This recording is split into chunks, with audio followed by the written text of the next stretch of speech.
Selamat datang di channel Cik Gentar, jangan lupa subscribe dan klik tombol loncengnya, agar Cik Gentar bisa tumbuh besar dan tidak jadi anak kecil terus, terima kasih. Bab 241. Melihat Han Xian dan Qi Yun masuk ke mobil Wang Mao, Chang Lang mengerutkan kening. Meskipun Han Xian dan Qi Yun tidak berpakaian bagus, setelan tang buatan tangan di tubuh Wang Mao membuat Chang Lang tidak bisa. Tidak mengesankan, keluarganya memiliki akses untuk beberapa merek buatan tangan kelas atas domestik. Ayahnya juga memiliki pakaian tang seperti ini, yang harganya puluhan ribu yuan di setiap kesempatan. Orang yang bisa memakai pakaian seperti itu sama sekali bukan karakter yang sederhana. Chang Lang, apakah kamu tidak lupa apa yang kamu katakan di pesawat? Do Wei mengingatkan Chang Lang bahwa dia tidak tahu nilai baju tang di tubuh Wang Mao. Jangan khawatir. Bagaimana saya bisa melupakan apa yang saya katakan? Saya pasti akan membiarkan Anda menonton pertunjukan yang bagus. Meskipun Chang Lang setuju, tetapi setelah melihat Wang Mao, dia harus lebih berhati-hati dengan identitas Han Xian. Hanya saja bahwa Anda tidak bisa mengakuinya di depan Do Wei. Lebih baik mencukur wajah wanita itu. Do Wei menggertakkan giginya dan berkata, seperti kata pepatah, hati wanita paling beracun. Do Wei merasakan rasa malu di hatinya setelah melihat Qi Yun yang telah menjatuhkan kacamatanya, tapi untuk dia yang sombong omong-omong, bagaimana dia bisa menerima perasaan ini, jadi dia tidak sabar untuk merusak penampilan Qi Yun. Do Wei bisa memikirkan cara balas dendam yang kejam untuk konflik yang disebabkan oleh kerasnya suaranya. Dari sini, Anda bisa melihat betapa menakutkan pikirannya. Wanita dan penjahat sulit untuk dibesarkan, dan ketika keduanya digabungkan, itu menjadi lebih merepotkan. Mengambil mobil ke hotel, Wang Mao memesan 2 kamar presiden yang berdekatan di lantai atas. Setelah Han Xian dan Qi Yun mengemasi barang bawaan mereka, dia kembali ke kamarnya, dan berulang kali memberitahu Han Xian bahwa dia membutuhkan sesuatu. Segera hubungi dia. Wang Mao yang antusias membuat Han Xian merasa tertekan, tetapi Qi Yun merasa bahwa orang-orang hebat pantas mendapatkan perlakuan seperti itu. Karena Wang Mao berharap Han Xian bisa mendapatkan muka untuk asosiasi Yun Cheng Go, semua yang dia lakukan juga akan bermanfaat. Seharusnya begitu. Di kamarnya, Qi Yun melepas semua penyamarannya, melepas kacamatanya, dia sama glamornya dengan Dewi Gunung Es, dan bahkan matanya terlihat tinggi di atas. Berdiri di dekat jendela, angin sepoi-sepoi, dan pancaran kuil bergoyang dengan angin. Pada saat ini, mata Qi Yun seperti obor.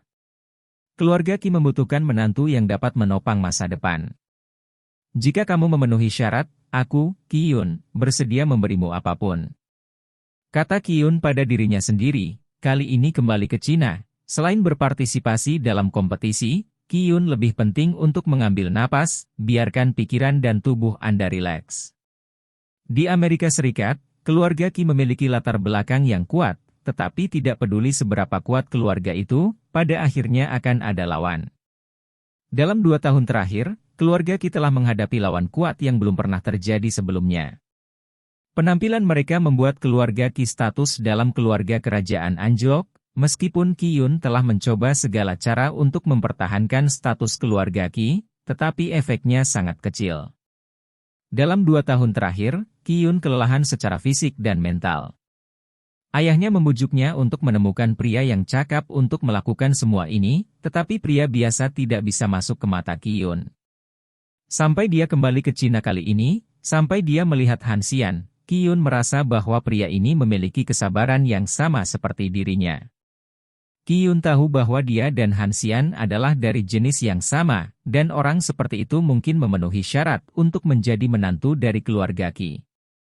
Tentu saja, Qi Yun masih memiliki serangkaian penilaian, hanya ketika Han Xian lulus, dia akan benar-benar menghadapi Han Xian dengan jujur. Ding dong. Bel pintu berbunyi, Qi Yun menatap matanya lagi, berjalan ke pintu dan membuka pintu. Apakah kamu ingin jalan-jalan? Apakah kacamatamu akan diganti? Han Xian bertanya sambil berdiri di pintu. Lensa Qi Yun sudah retak, dan dia benar-benar membutuhkan kacamata baru. Dia berkata, oke, apakah Anda ingin mengirim saya? Kamu adalah sahabat terbaik King Xia, apa pentingnya mengirimmu? Hantri kata 1000.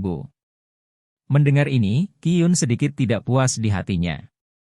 Mengapa dia menyebutkan Suingxia ketika dia memberi hadiah? Mungkinkah dia memukuli dirinya sendiri secara diam-diam? Han Xian memang memiliki makna ini adalah caranya menghindari kecurigaan.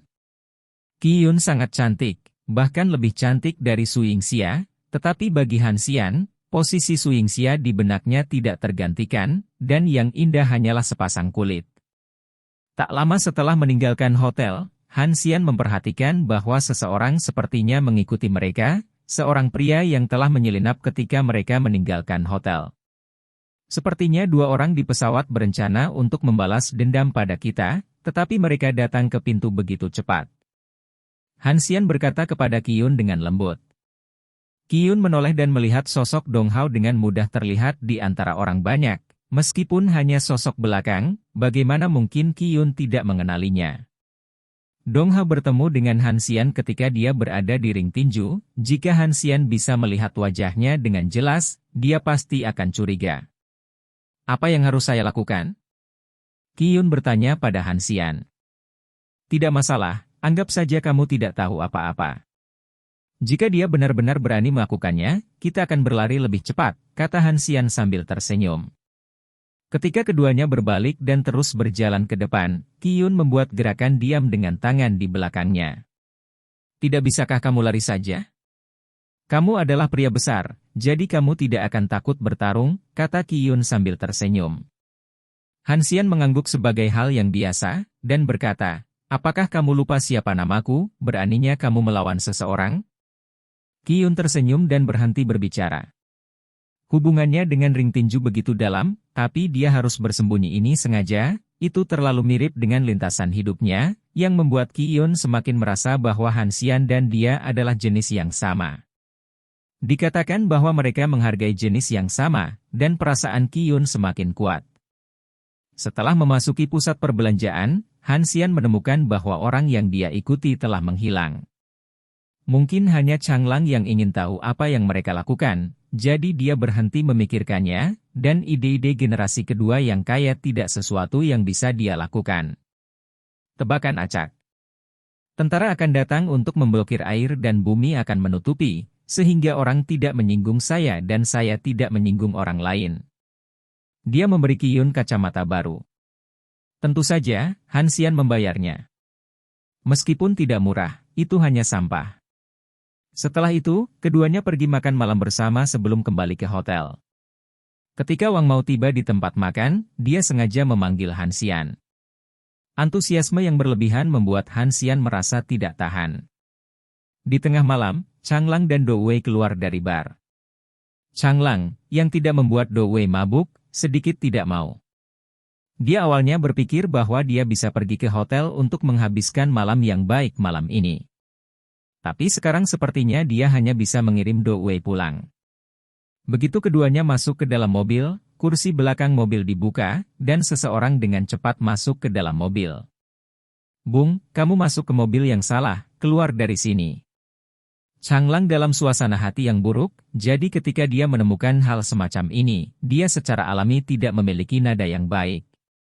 Pria di kursi belakang memiliki ekspresi muram dengan sedikit mencibir, dan belati cerah mencapai leher Changlang. Berkendara. Changlang gemetar ketakutan, dan Do Wei ingin keluar dari mobil untuk pertama kalinya, tetapi dicengkeram oleh rambut pria itu. Jika kamu ingin lari lagi, aku akan membunuhmu. Pria itu berkata dengan dingin. Kakak, jangan main-main, aku akan memberimu semua uang yang kamu inginkan, kata Changlang dengan panik. Dia merasakan hawa dingin di hatinya, dan dia tahu bahwa gangster ini tidak bercanda. Berkendara, saya akan pergi kemanapun saya katakan, atau Anda akan membuka leher Anda, kata pria itu. Baiklah, kawan, jangan berjabat tangan, aku mungkin mengemudi sedikit bergelombang, kamu harus hati-hati. Changlang mengingatkan dengan suara gemetar. Mengikuti instruksinya, mobil melaju ke pinggiran kota Fuyang.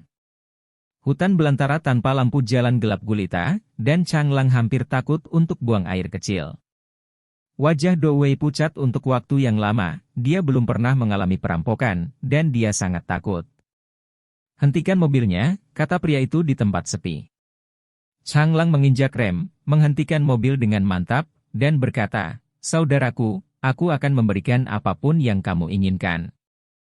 Jika kamu menyukai wanita ini, kamu bisa bermain dengannya."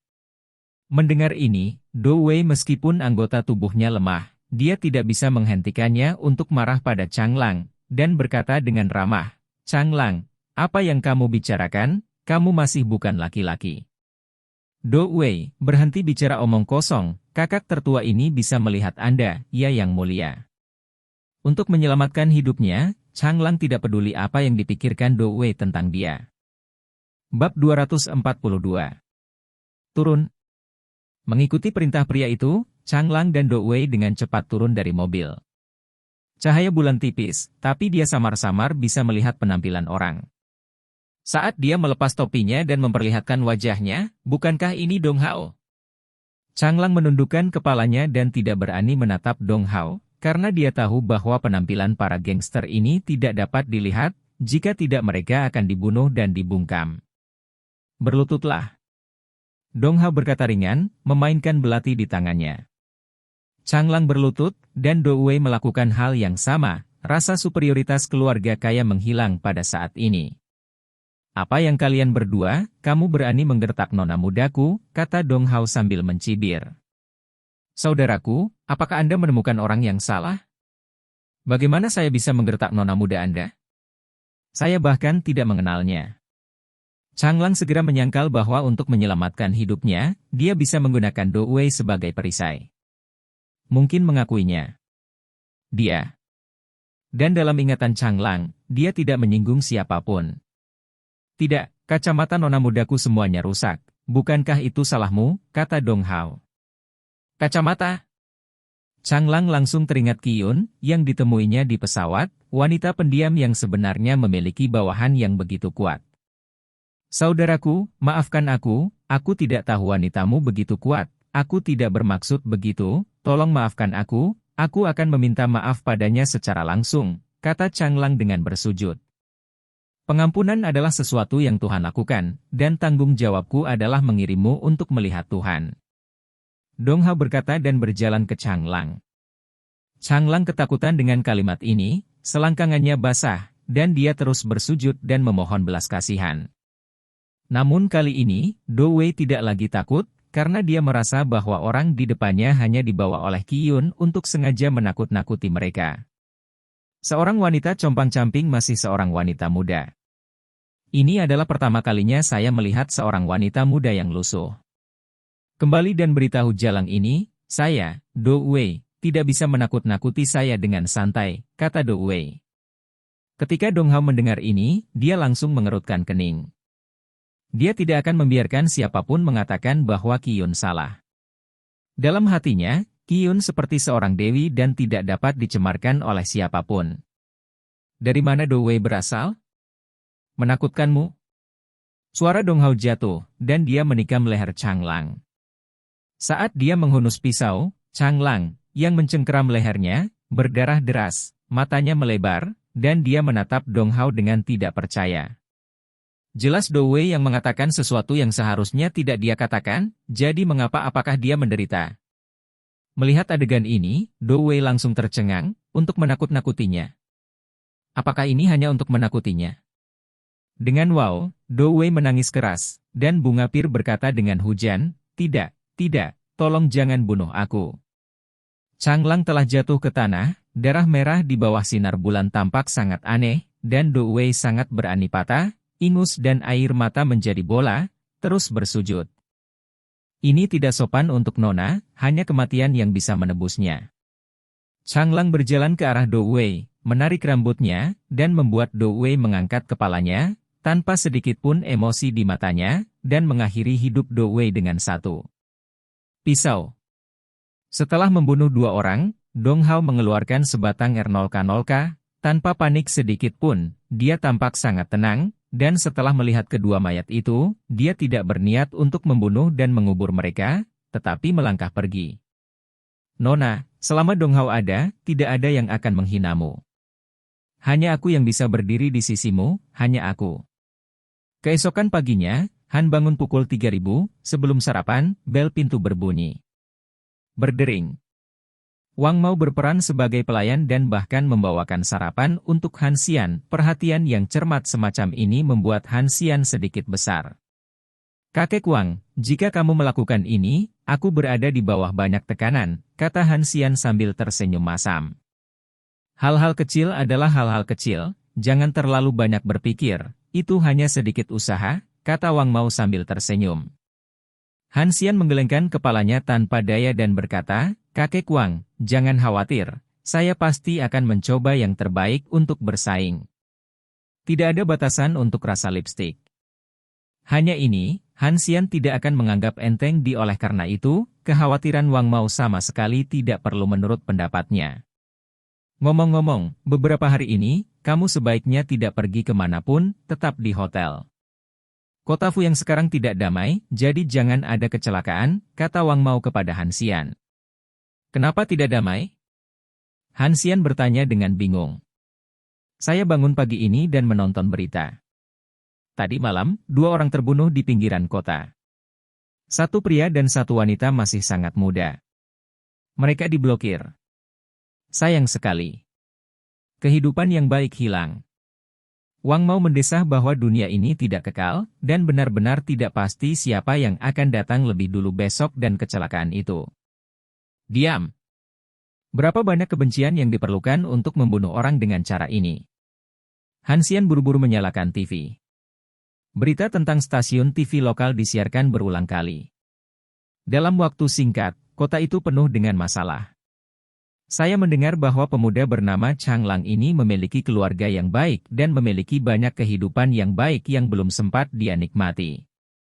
Wang Mao menghela nafas. "Apa katamu?" Ketika Han Xian mendengar kata-kata ini, dia langsung menoleh dan menatap Wang Mao dengan tajam. Melihat reaksi Han Xian yang begitu besar, Wang Mao berkata dengan bingung, "Kenapa, kamu kenal orang ini? Gadis yang meninggal itu tidak bisa disebut Do Wei, kan?" Han Xian berkata, "Bahkan saat ini." "Tenang, apakah ada kebetulan seperti itu di dunia ini? Qiyun tersinggung di siang hari, dan diblokir di malam hari. Ya, apakah mereka berdua benar-benar temanmu?" Wang Mao bertanya dengan heran. Wajah Han Xian tenggelam seperti air. Waktu kedua kematian itu terlalu kebetulan, dan tujuan dari metode pembunuhan balas dendam ini sangat jelas. Karena dia tidak melakukannya, dia tidak bisa menyingkirkan hubungan Qiyun. Han Xian tiba-tiba memikirkan apa yang terjadi kemarin ketika dia pergi membeli kacamata dengan Qiyun. Mungkinkah bukan orang-orang Chang Lang yang mengikuti mereka saat itu, tetapi orang-orang Qiyun? "Kakek Wang, aku tidak akan makan, aku akan pergi menemui Qiyun."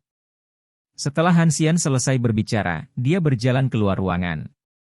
Wang Mao bingung dan tidak tahu apa yang terjadi, tetapi dia masih tinggal di kamar dan diam-diam menunggu Han Xian kembali. Setelah membunyikan bel pintu Qiyun, yang mengenakan piyama sutra, membuka pintu dengan ekspresi bingung, tampaknya tidak bangun. "Ada apa? Kenapa kamu datang menemuiku sepagi ini?" Qiyun bertanya pada Han Xian dengan bingung. Han Xian masuk ke kamar, melirik tubuh seksi Qiyun dengan acuh tak acuh, dan berkata, "Chang Lang dan Do Wei sudah mati." "Mati? Bagaimana kamu bisa mati?" kata Qiyun dengan ekspresi kaget. Han Xian memperhatikan perubahan ekspresi Qiyun dengan hati-hati, berharap menemukan kekurangan di dalamnya, tetapi perubahan pada pupil matanya menunjukkan bahwa dia tidak mengetahuinya sama sekali. Mungkinkah dia terlalu banyak berpikir, tetapi Chang Lang dan Do Wei tidak beruntung dan bertemu dengan seorang gangster? Aku juga tidak tahu. Ini sangat aneh. Mari kita lihat. Han Xian menyalakan TV dan beralih ke stasiun TV lokal. Qiyun menonton berita itu, dan ekspresinya berangsur-angsur menjadi luar biasa. "Han Xian, kamu tidak membunuh mereka karena kamu ingin melampiaskan amarahmu padaku. Apakah kamu bodoh? Bagaimana kamu bisa membunuh orang?" Qiyun berkata dengan panik. Jika dia berakting, Han Xian hanya bisa diyakinkan, karena tidak ada cacat pada gerakan tubuh atau ekspresi wajahnya. "Saya bahkan tidak berani membunuh ayam, beraninya saya membunuh orang, sepertinya mereka tidak terlalu beruntung, mereka bertemu dengan perampok," kata Han Xian. "Saya tidak berharap tempat ini menjadi begitu kacau. Jangan meninggalkan hotel dengan santai. Jika bertemu orang seperti itu, Anda tidak dapat menyelamatkan saya sebagai orang yang tidak berdaya, kata Qiyun. Han Xian mengangguk dan berkata, ide ini sangat bagus, saya masih khawatir Anda akan pergi berbelanja. Apakah saya masih membutuhkan pakaian untuk berangkat? Qiyun berkata sambil tersenyum, pada saat ini, dia tidak memiliki mata dan menawan pesona alam tak perlu dikatakan lagi. Kamu cuci muka dan gosok gigi. Aku akan kembali ke kamarku. Ngomong-ngomong, aku tidak akan turun untuk sarapan. Wang Mao sudah mengantarkan sarapan ke kamarku, kata Han Xian.